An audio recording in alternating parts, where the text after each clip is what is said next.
Good evening. I'd like to welcome you to the Donnie Glover Show. We're here with some very special people.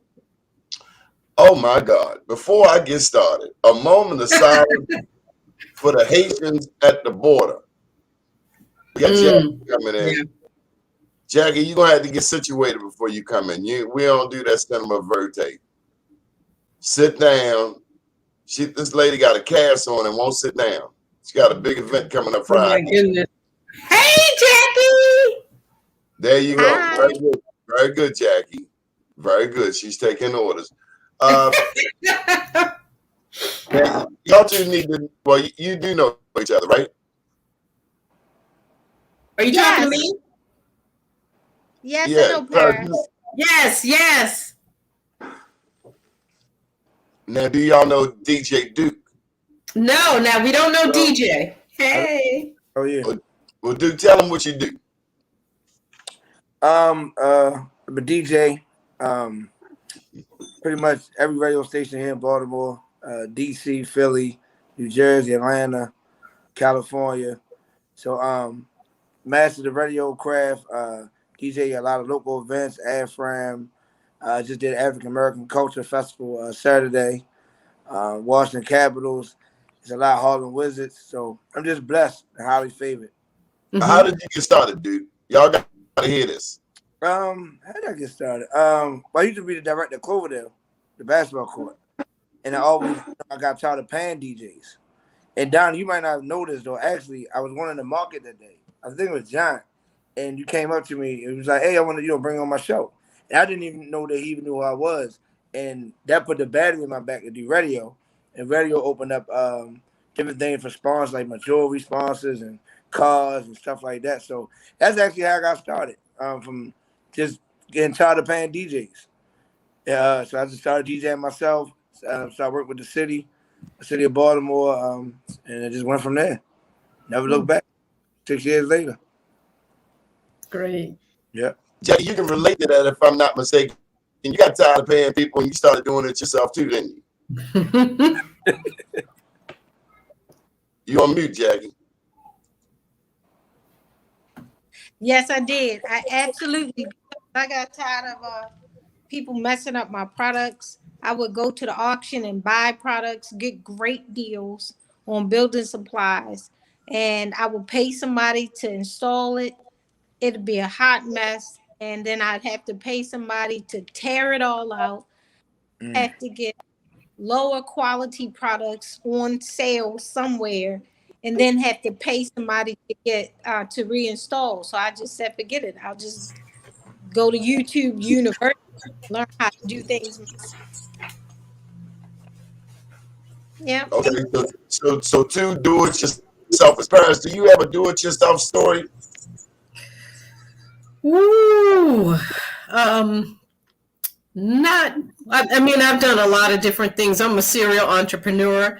I've had my own bed and breakfast, and as a designer, I've had to redo some things over, but I don't have stories like you guys.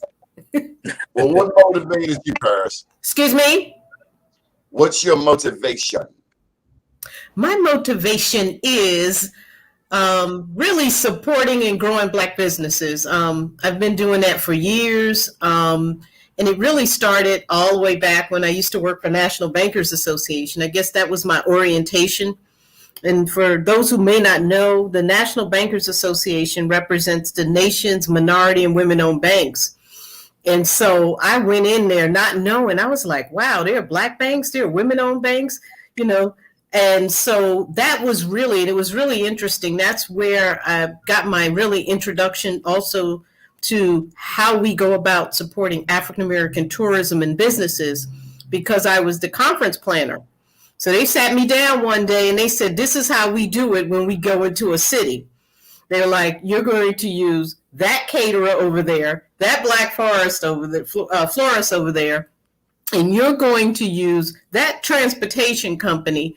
And so really it was really fascinating. And it was amazing to see Black-owned businesses, Black-owned banks, and these bank directors had businesses, and I would open up BE 100, Black Enterprise, and I would see them in these magazines. I'm like, oh, that's amazing. He's the director of that bank and that bank. So that's really where I guess you would say where that was birthed in me. Where I could appreciate it. One of the things I understood when I was doing conferences, I understood my economic impact when I came to a city. So I understood that my conference, no matter what city I was in, had a direct and indirect economic impact on the city. And I think that's really where it all started, and became committed to that way of doing business and ensuring, because, one of the things that when you're coming to a city, you get introduced to various different entities, right, that are downtown, right, the tourist stuff. And so I found that we had to make a deliberate effort to ensure that we supported our businesses, because you're always guided. You're guided another way when you get your package, if you understand what I'm talking about. Well, that's an excellent segue into what you have going on. What do you have going on Saturday? Oh, Saturday. Yeah. So we are partnering with Jackie's Cummings organization, Black Wall Street of Baltimore. We're super excited about what she is doing to really support and grow Black businesses. So we're collaborating. We had initially had an indoor event with vendors, and because of COVID and COVID concerns, we decided to postpone that event. Jackie is in our community, literally around the corner. And Paris, you slow down. You didn't say who the we is, did you? Oh, I'm so sorry. The Baltimore Times. Please forgive me. So I'm project manager for the Baltimore Times. It's a community newspaper, and all you have probably heard of it. We've been in business for 35 years. And still report positive stories about positive people for 35 years. Can you imagine? Jackie, tell me about Saturday. Saturday, we have our third, actually, Black Wall Street of Baltimore Business Walk. It was previously named something else. It's our third event. We have quite a few businesses registered. And we are looking to have a great time on 25th Street from St. Paul to Howard, just 3 blocks of businesses. Some business owners are on the block already, quite a few on the block already, and they will have sales going on that day, and they will be open during that day. Then we'll have pop up with tents and tables and just line the 3 blocks from 12 to 7 p.m. Okay. Now, for those that don't know, I got a book out on Wall Street, and there are 2 main heroes in that book. One is a Black Indian named John Brown, and the second one is Chief John Horse. Chief John's a Black Indian, and then also Captain John Brown. And Captain John Brown, I read in this book, is the greatest white man who ever lived. But then I met Dave. And Dave is quickly taking that title. Tell him what you do, Dave. Quite simply, I love our people. I love Baltimore. Just like you do for promoting Black businesses and supporting Black businesses. May sound corny, but I support Black people. I grew up in Baltimore. From Baltimore, not exclusively. I serve all people of God, all of our rainbow people, but 43 years, Baltimore native. I love our city. I love our culture. And I love that there's someone paying attention to the good going on. The other night, Doni knows I don't watch the news. The other night I left the news on after the game, and it was like shooting, murder, shooting, and I flipped it off real quick, but not before they started some story. And God bless the family of a white woman over in the West Coast or Midwest who was missing, and they found her body. And it got to me, because I've got cases of missing Latino families right now in Greektown and Sandtown, or not in Sandtown, in Greektown and in like Bayview who have been missing. We have Black children and young women who have gone missing, and there's no national news story about it. So, of course, we all know why. But yeah, I serve where there's a need, where our people, specifically in Baltimore City, reach out. We meet the needs, we pull together relationships and resources, and we serve the community to the best of my ability, to the best of my capacity, and with all the resources I can gather. Yeah, that's what I do. Say again? Plus, you have 2 black sons. I do. Two of my sons are mixed. I have like 20,000 sons in Baltimore, but 2 of my biological sons are mixed, yes. Yep. How many kids you got, baby? I have 3 biological sons that I know of, and I have about 22,000 sons in Baltimore, and that's just being transparent, bro. So Yep. watch this. I claim everybody.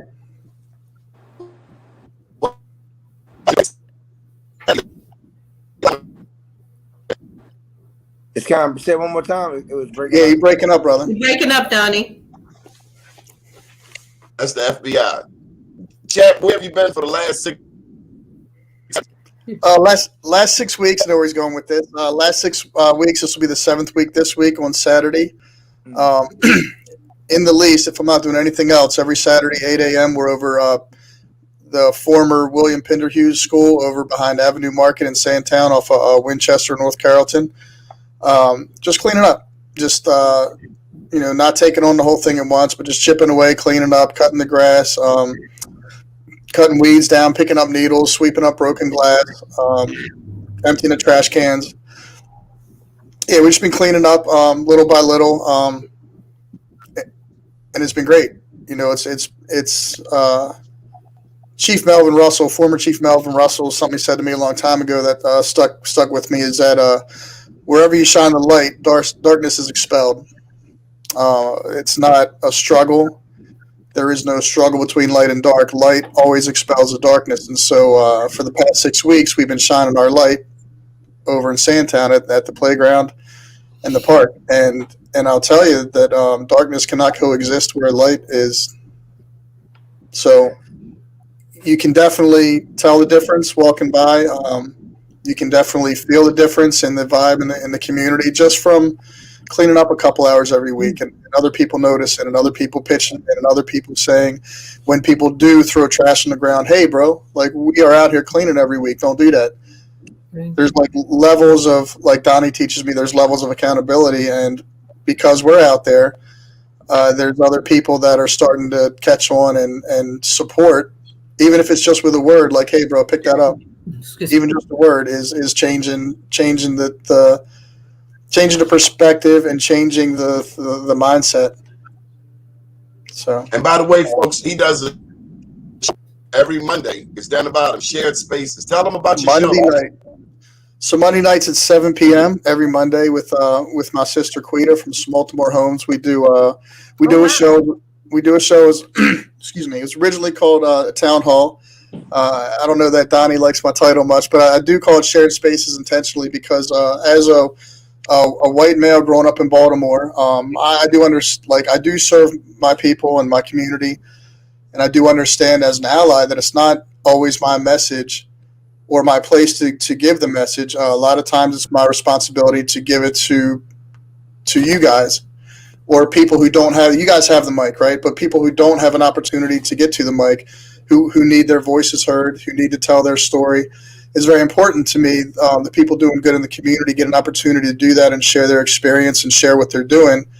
And so I call it shared spaces because we share that space on Monday nights to talk with other soldiers and chiefs and generals in the community who are doing things and make sure that you're hearing the truth and, history is being made daily out here. And I need to make sure that we're hearing it straight from the horse's mouth, not secondhand from me, not from a white perspective, but from the people who are actually actively doing these things, giving them a place on blackusa.news to share history in the making, whether it's a cleanup or a food giveaway or a community event or a story, where someone's experience with police or politics or housing or whatever it is.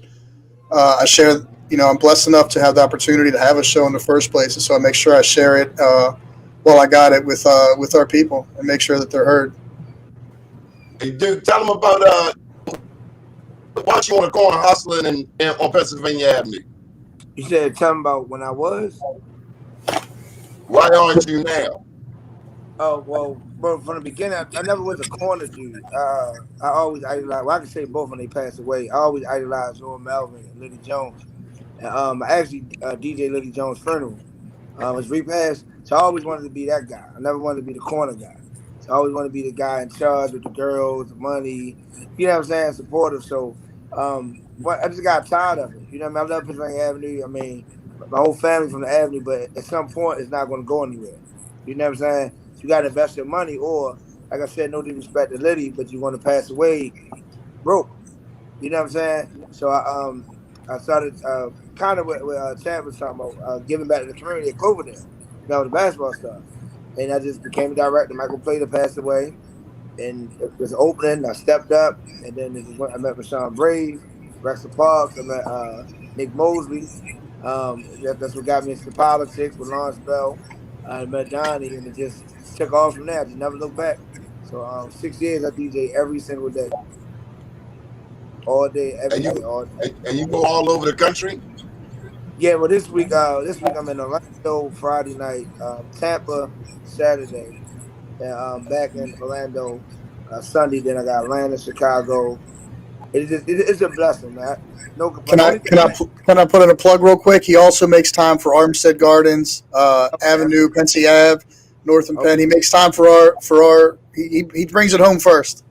Yeah, my plan is when I get a certain age, is to not do nothing. You know what I'm saying? So I work hard every day, but pretty much I just want but I'm 33. By the time I get like 40, I just want to cruise, man. I just I don't want to be like this. I DJ every day, all day. So I got a phone here. I got a club at 8:15. So I appreciate y'all having me, though. So Paris, these are some of the outstanding personalities that I get to hang out with. I see. This is great. Well, hey, y'all can refer to me as Hollywood because I was on the film set today filming for We Own This City, a true story of crime, cops, and corruption, covering the GTTF investigation. So you can't tell me nothing right now. I just got off the set. I've been filming all day. That's congrats. But to jump in, it's actually Friday. I didn't know you was in that. And a couple of my friends, I was DJing y'all event Friday for Jim Jones' mom. Yeah, Black was telling me, man. I didn't even know. You know, Shorty? Yeah. So, shout out to Black, shout out to Mama Jones came to Baltimore. There you go. Yeah, so I mean, I love the city, but we got to do better though, man. We got to keep giving our kids resources. Also, I do Be More STEM, so I got to mention that with DJ 5-Star Kendra Tillman. So it's 5-Star myself. So right now we currently have 12 recreation centers, 3 schools, and 2 nursing homes. So not only so all day I'm just busy working. Teaching, he's teaching math through music. If y'all don't know, the DJ program is called Math Through Music, and I've seen him at work in my rec, and it's amazing. They engage the kids at and not only that, on the flip side, he's learning what these young bucks like. So 10 years from now, he can put them on in the club and take them back. That's the goal. That's the problem with. I don't want to go too much into it, but I'm a coalition DJ. That's the issue with the older DJs. They don't take nobody under their wing. So when they get outdated, they outdated. So you gotta stay in tune with reality. You know what I'm saying? This guy even tried to put me on the wheels Saturday. So he definitely is about that, and I'm gonna take you up on it next time. Gotcha. So Paris, tell me a little bit about the Baltimore Times. Does everybody know that the Baltimore Times moved? Okay, so yeah, we moved across the street. We had both buildings, so we did move across the street. The building that we were previously occupied was a huge building. I mean, it was a lot, and we weren't using all of the buildings, so we did move across the street to a smaller building, and then decided that we wanted to expand our space and then make the space available. So we have quite a few offices there. The most of the second floor is empty. The third floor is empty. And so we're making the space available for small businesses for a low, rent, affordable rent, I should say, in the space. Right. So we're excited about that. So shared spaces, rental of our conference room, and hot desk. Now, Chad. I'm sorry, dude. Go ahead. Oh, no, I was just saying I definitely want to get some information on that. Oh, and I'd like to get some information on you. All of these great positive stories. I don't know if you got a chance to see this week's Baltimore Times with Jackie Cummins, and her businesses are on the front cover. Do you have it where you can hold it up? Yay!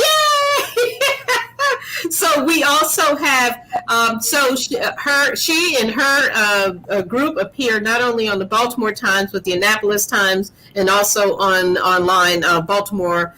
Is Baltimore Times _ online. So yeah, you can check it out. But yes, I love all these positive stories. So please make sure I have everyone's information. You can put it in the chat. Jackie, you told me you need a van to transport these young people that you're working with. That's what you told me, correct? Yes, we're trying to raise money to purchase a van. We had several events for our young people. Next month we're going to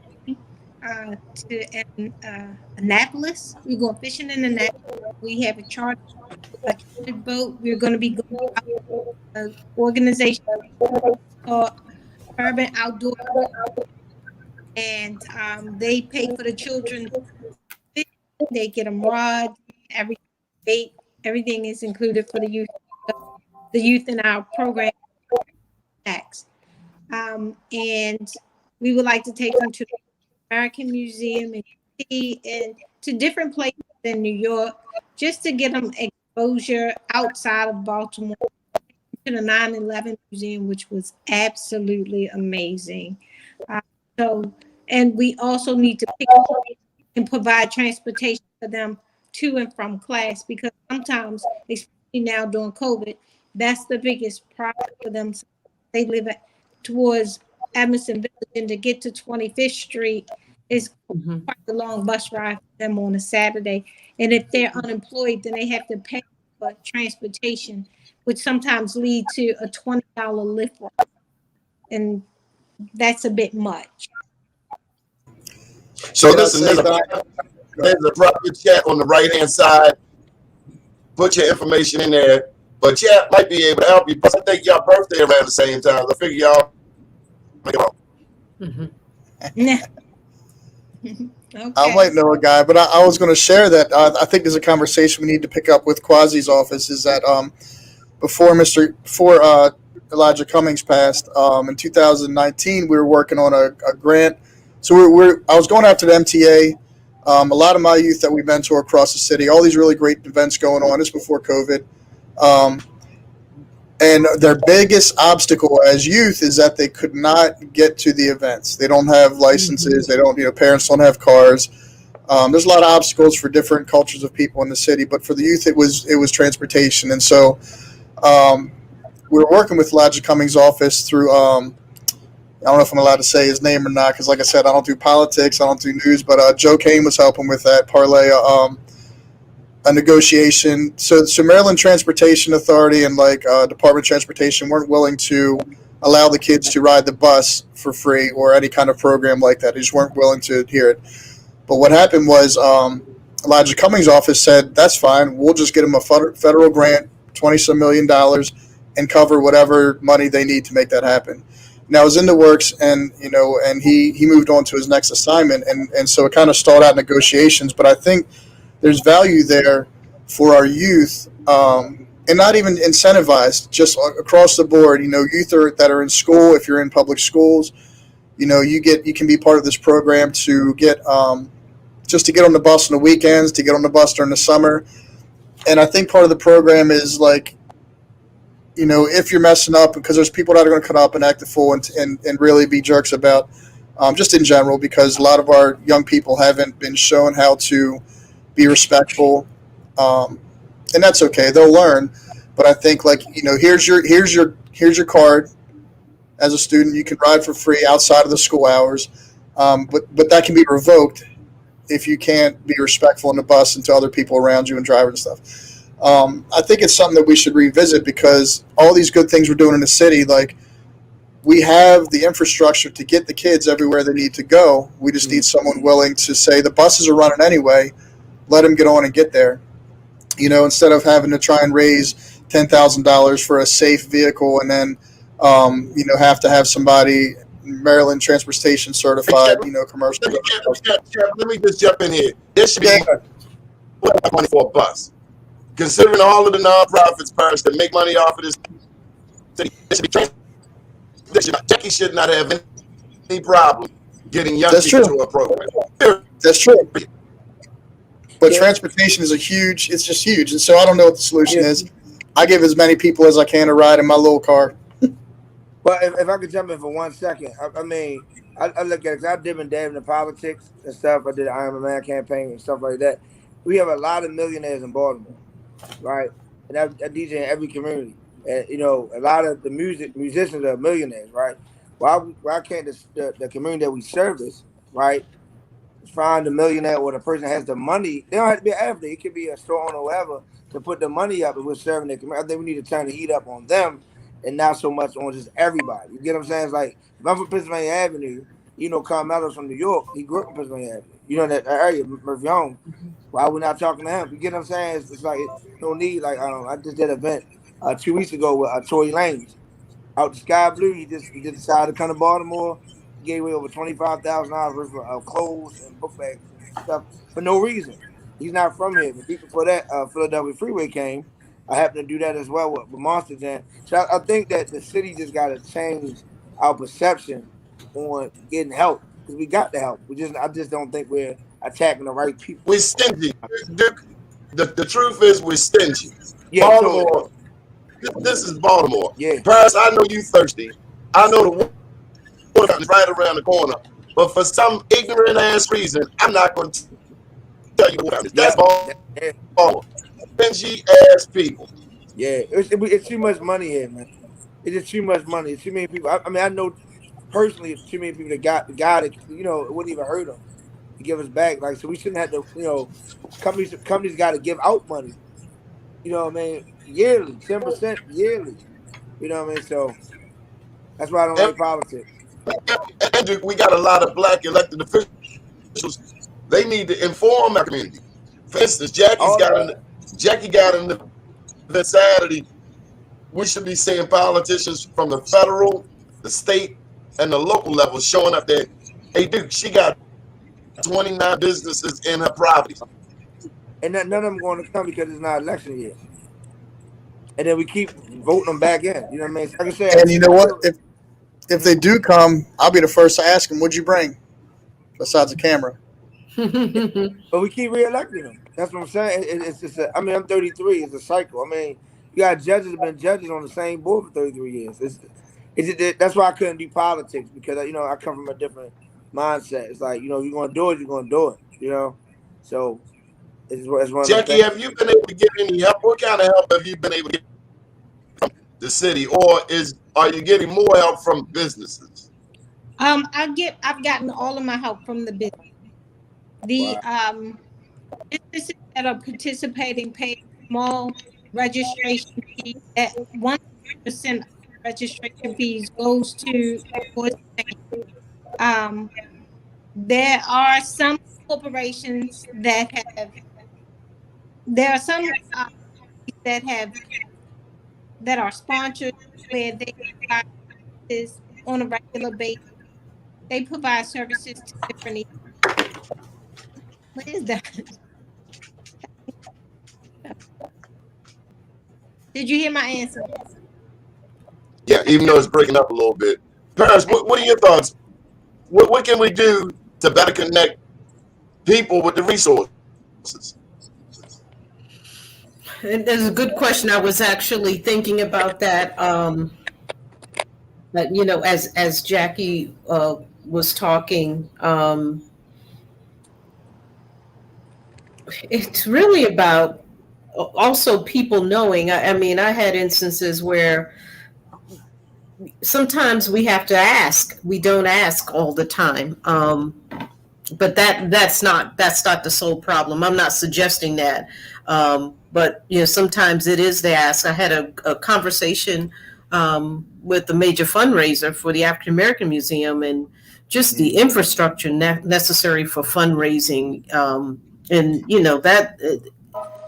that's where we don't necessarily have what we need, and understanding that whole process of it, even when it comes to grants, even as it comes to the resources out there, and it's about connecting to it.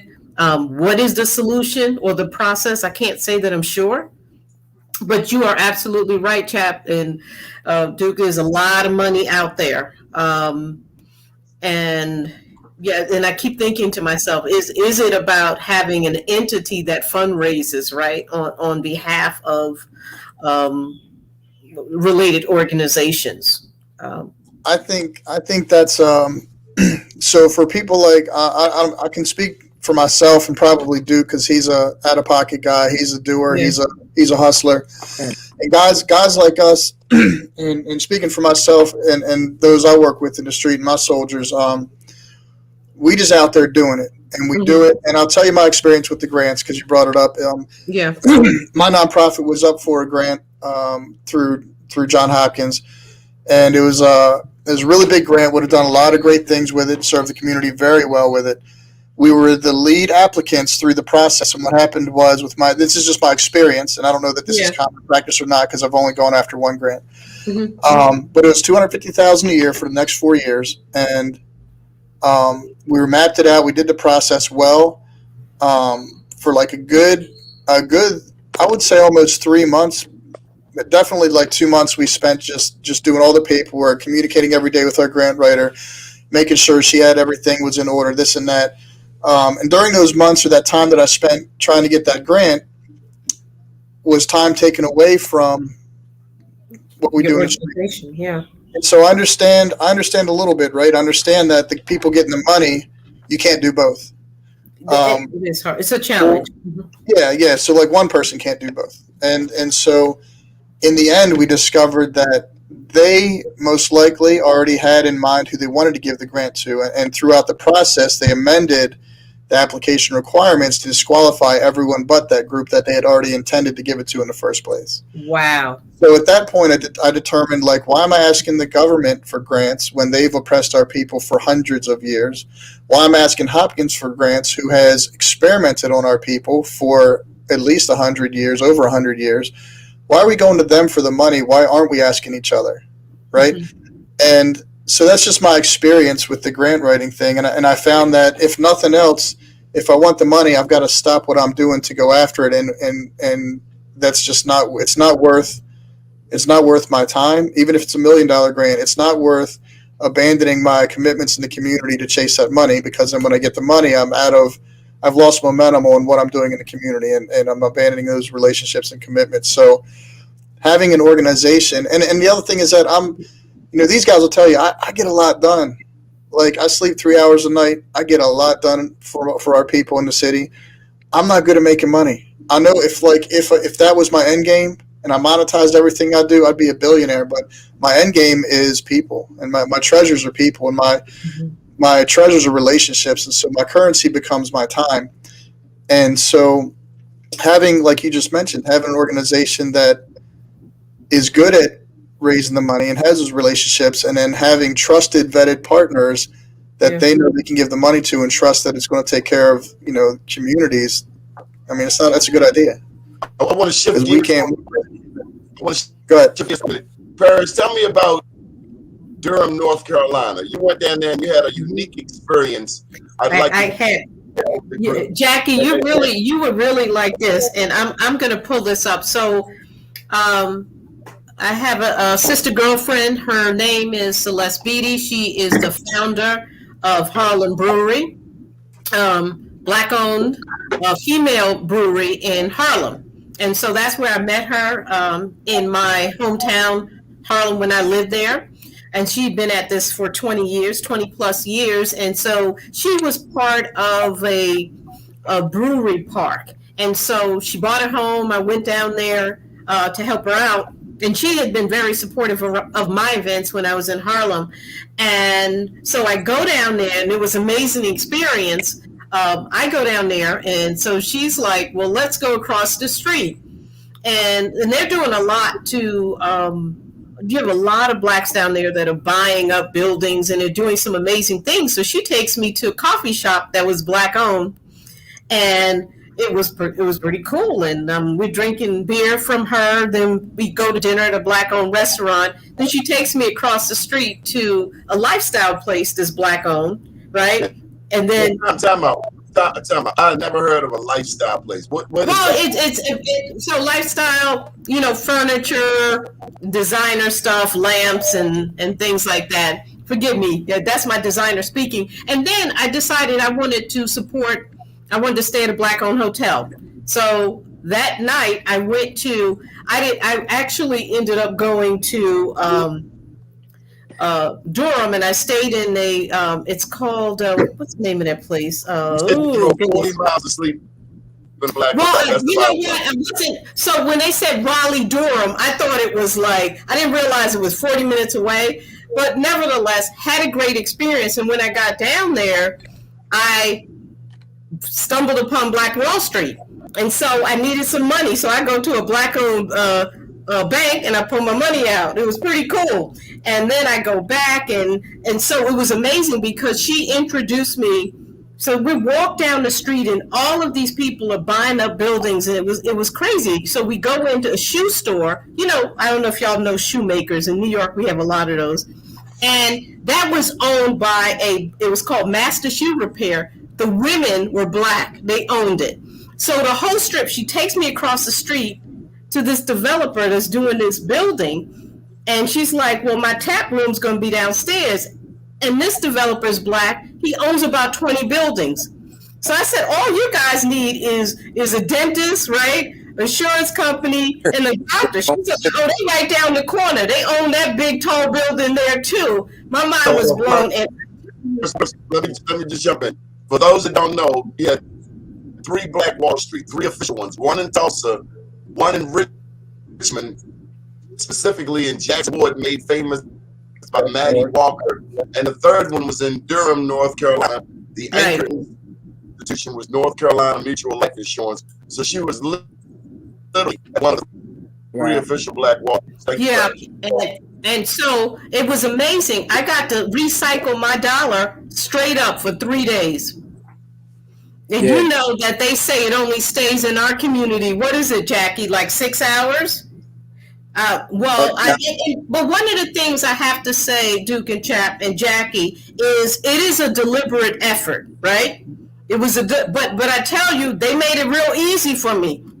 I didn't have to walk too far. And then, so she was building something and took me to a black-owned cabinet maker. And so here I am and checking out this place, and literally, I stood in the middle of the street. He owned everything around him. And that whole, and then she took me to a building. She just bought the building, and she was creating a hall for events, and then a fermenting room for her for the brewery.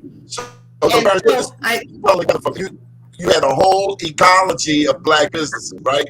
It was 3 days, the most amazing experience. So I come out of the building and run into the black sheriff. I was like, okay, this is kind of cool. This was like, and it wasn't Blazing Saddles either. Run into the sheriff. He's black. I'm like, is it okay for me to take a picture of you because you like in uniform? But it was a really amazing experience, and they own so many buildings on the strip. And you may know that a lot of downtowns in the southern states tend to be abandoned because they go to, they'll go to the suburbs, quote unquote. And so they were buying up these buildings like crazy and just, and they're supporting each other. So that's like way to Jackie. Jackie, you got 30 businesses in your properties, right? On 5th Street. That's the same thing you got going on in there, right? You can't hear you. What you do to your sound? Can't hear you. Yeah. Come back in. Hey, Rick, can I jump in for 1 second? I gotta take this conference call, guys, for Tampa. I really apologize. Appreciate y'all. How can they get in touch with you, DJ? How can they get? All right, appreciate y'all. All right, have a good one. All right. Yeah, he dropped his information in the chat. Okay. So Jackie, I want you to go out and come back in. It's a bad connection. They've been zapping the phone. It must be because I was talking smack about them Haitians earlier today. Paris, did you see what they did to them Haitians? I can't hear you. You're breaking up. Did you see?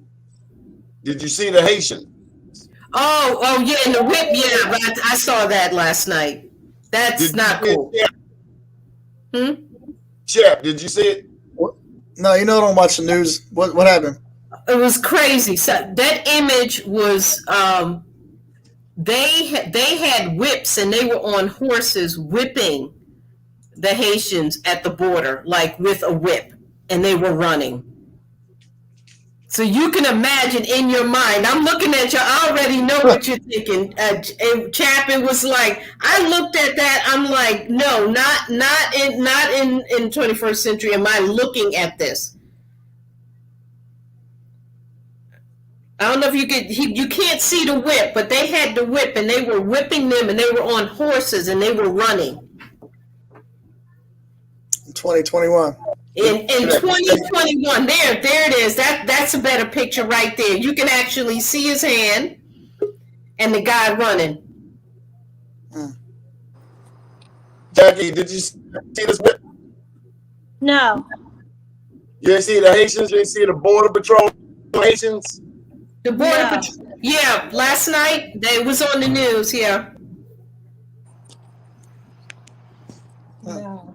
And you're right, Chap. In 2021, we're looking at this on TV. Amazing. So Jackie, you're gonna tell us about you have a similar setup, 30 businesses in your properties on 25th Street. So some of the businesses have more than one company. Like even for myself, my office houses Notre Maison Connects, but it also houses executive suites at Notre Maison. Combody Daily is Combody Daily, and when the owner's in town, it's also Taste Buds. So some of the companies actually had, some of the offices actually had more than one company. But yes, there are 29 individual rental spaces. Mm-hmm. And then also, and I can agree with what Chad was saying earlier about just being able to chase the money or do the footwork or do a lot of the work yourself. Sometimes it is a lot to take on, being the face of the organization. That people want to see you, they want to talk to you, they want to have this meeting with you and this engagement with you, and there's no other person that could fulfill that space, or you might lose a connection. And then, or being able to chase the money. So I was just talking to a friend of mine earlier today saying, hey, help. I need help. I need help because I'm not that one who can complete those grant paperwork and do all of the chasing the money and stuff like that. And then sometimes I get my information mixed up where I'll say, well, this person is making this kind of donation or that kind of donation. And sometimes I step out of my lane by opening my mouth and giving out information based on what I'm thinking or what I'm hearing, and come to find out they do a whole lot more for our organization than what I know of, because I'm only getting part of the information in a meeting. So it's really a lot. In order to get what I need to have a very strong team, and I have people that work with me, and I have a board and things like that. But there's a lot of work that needs to be done. So having a good, strong team is extremely important. So that's something that I'm also working on. Now, right now, you have your foot in a cast, right? Well. So how you know that, Donnie? I'm saying it because she's got another thing going on. In addition to all of this, she got a damn 9 to 5. So I love being a high school counselor. And I mean, I really do. I taught for 10 years. I've been a school counselor for 18 years. I did slip on some water in my school Thursday. I fell really hard on my knee. and it was bruised and swollen. It was sprained. My ankle twisted. It was sprained. I had a contusion on my hip. But you can't keep a sister down. I stayed in the house all day Sunday. Did absolutely nothing. Stayed in my PJs. Sunday. What about today? What you mean? What about today? I go to work. Okay, I'm a perfect contender. I go to work. I love my job. Plus, I'm the only school counselor for this program, and I'm the only one. I'm the only counselor this program has ever had since it started. What do you get for perfect attendance? Self-satisfaction.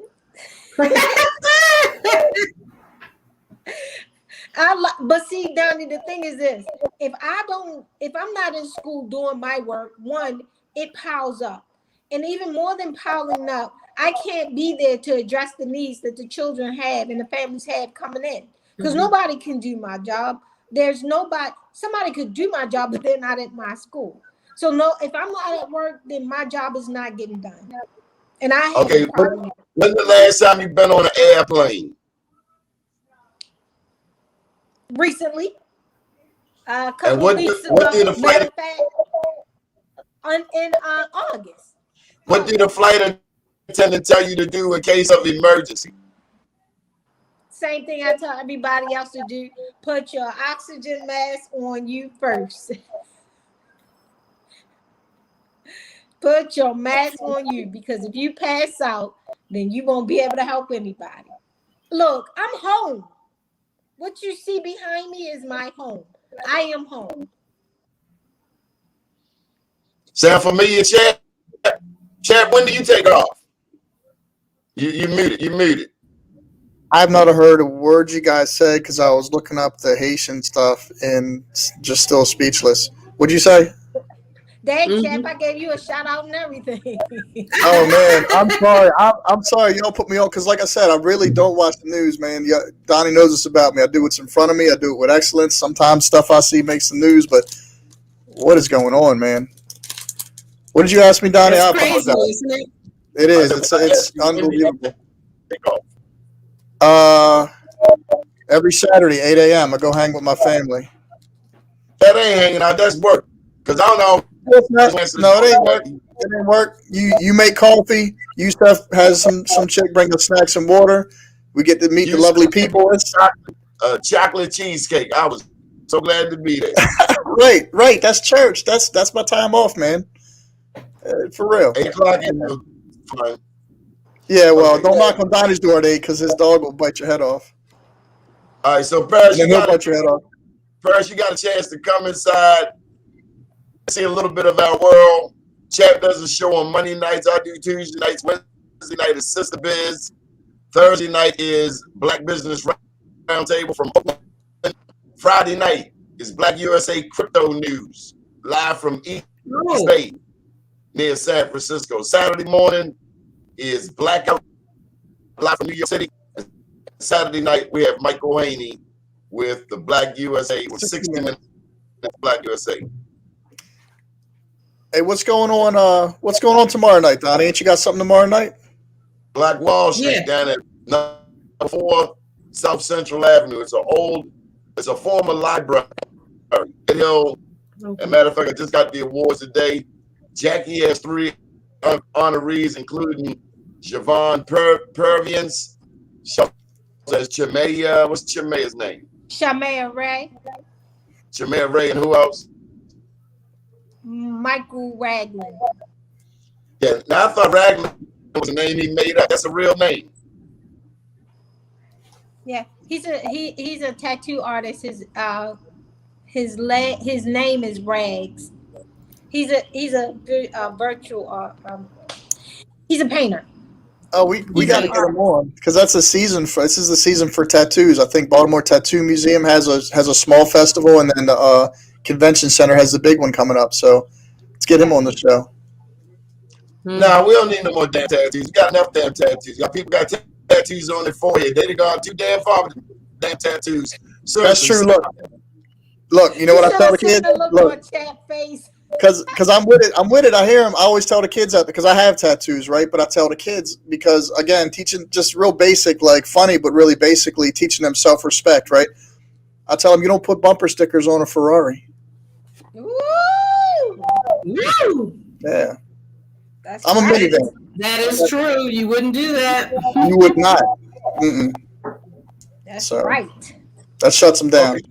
So let's go around the horn and give out our contact information and wrap this thing up. Paris, you want to tell them who you are and how people can reach you at the Baltimore Times?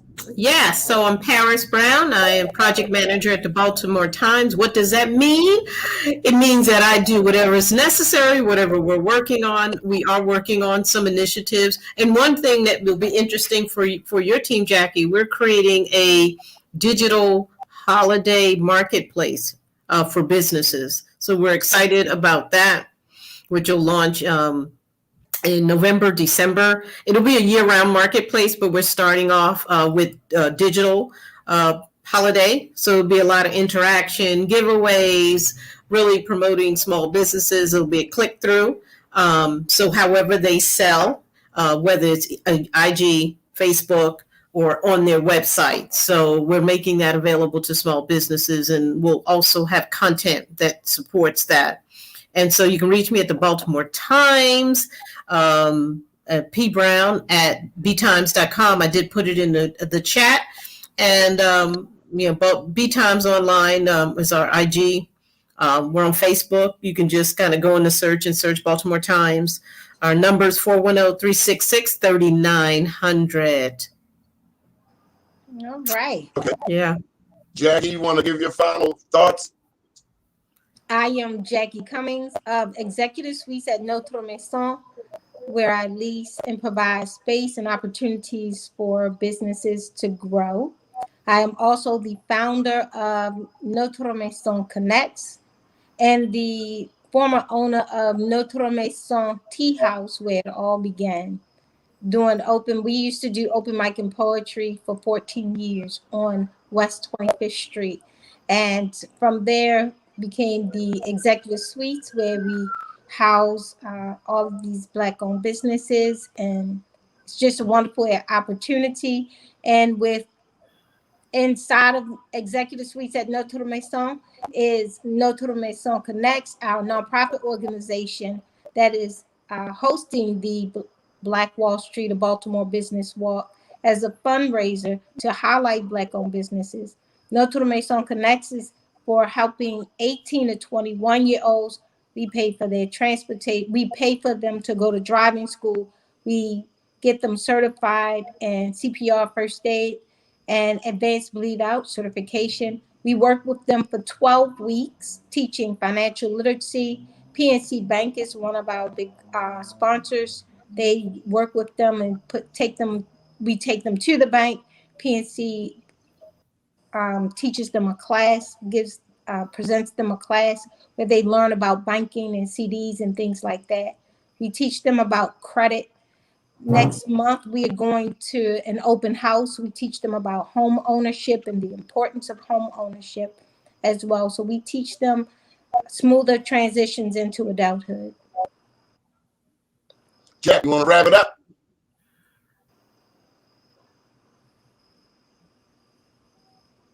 You got to unmute yourself, buddy. Can't hear you. Thank you. I do that all the time. I'd like to just invite everybody to watch the show 7 p.m. on Monday nights. If you want to get on the show and you about something, we'll come check you out. We'll help you serve, get you on the show. My email is david.powerfestbaltimore@gmail.com. You can visit our website for my nonprofit, which is powerfestbaltimore.org. My partner's website is smalltomorehomes.org. And my number is 443-653-7724. That's how you reach me. If you got a need in the community. Hey, you got to say that slow. Okay, yeah. So if you got a need in the community, or you got something going on and, let's connect. My number is 443-653-7724. Call me. And if we can help, we will. Good stuff. Well, thank you, everybody, for joining us. And we'll be back in the morning, 10 a.m. with the Black USA Morning Show. Thank you, Donnie. Okay, thank you. Have a great night. Bye, y'all. Bye-bye.